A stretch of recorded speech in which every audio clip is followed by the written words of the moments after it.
So who among us does not want COVID to be over? Well, of course, there are a few people who love masks and feeling morally superior to the unvaccinated, but for the rest of us, it would be great to simply declare the pandemic over. And now you have to think about who could do that for us.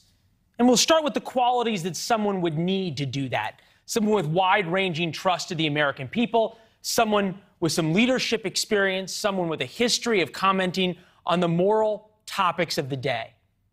And for that, I nominate former President Barack Obama to declare the pandemic over. When he says it's over, it's over. As my mother likes to say, though, actions speak louder than words. So rather than declaring the pandemic over, when he, President Obama, really shows America, shows us that the pandemic is over, it's over. And nothing, I mean nothing, says the pandemic is over like a birthday party of a few hundred folks who all take their private jets to Martha's Vineyard for the weekend. We're glad he did it. We wish him a happy birthday. Professor Jason NICHOLS teaches about these matters at the University of Maryland and joins us now. All right, Professor, he said it, he did it. Is it over?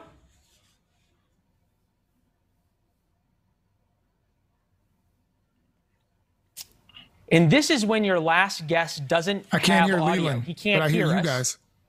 He hears our producers, but he doesn't hear me, is what I'm getting. All right, so there was one person who opined about this situation and said, really, none of us should worry about this situation because of who the people at that party were. Do we have some pictures of the party? I think we do. It was an A-list.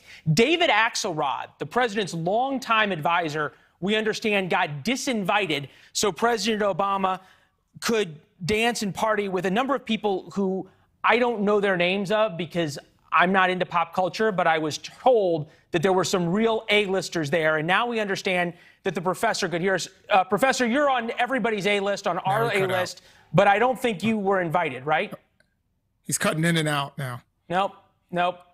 Well, I hear now you, I'm Leland. Oh, you hear me? Leland, All right. you Were you invited? Okay, now I hear you. No, a miracle. It finally worked. Were you invited? Let's blame it on Obama. No, I was not invited. I'm sorry. I would have liked to have been invited. Yeah, we all would have. And, well, hold on. This is an important question, though. Would you have gone if invited? And by going and by partying, do you think this says, and hopefully it does, hey, pandemic's over, let's all move on and be vaccinated and have a great time?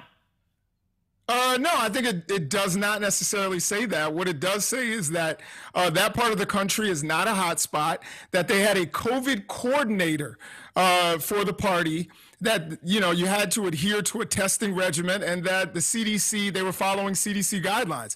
So if you're going to do all of that, then you can have a party anywhere in the country. If you're going to follow CDC guidelines, you're going to have a testing regimen before the party even starts, and you're going to have a COVID coordinator there. I think it's then you can have your party. Then you can have Sturgis. So only the rich, only the really super rich who can afford the COVID coordinator and the testing protocols can have parties. Or you can wear a mask. You know, I think that's part of the health guidelines that the CDC has put out. Okay. You can double mask it and you can have your party. I've yet to hear double masking. I wanted to get your thought, though, because there was a New York Times reporter who summed things up a little bit shorter than you did. Take a listen to her soundbite. We'll see if you agree. Sure.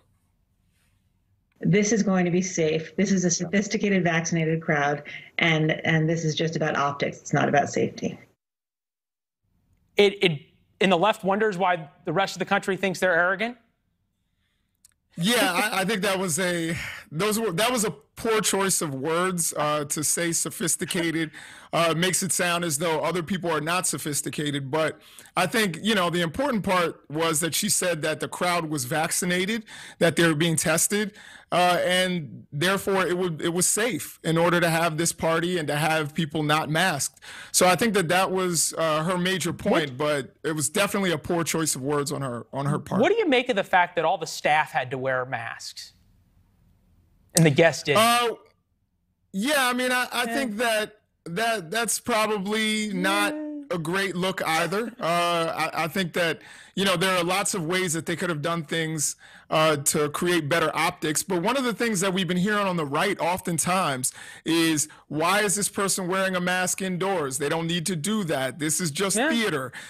So I think that, they didn't have to wear masks at the party. And I think that, they weren't adhering to political theater. I got bad news for you. We're going to have to make up all the time we spent trying to get your connection good. The next time we talk, we'll talk to you soon, all right?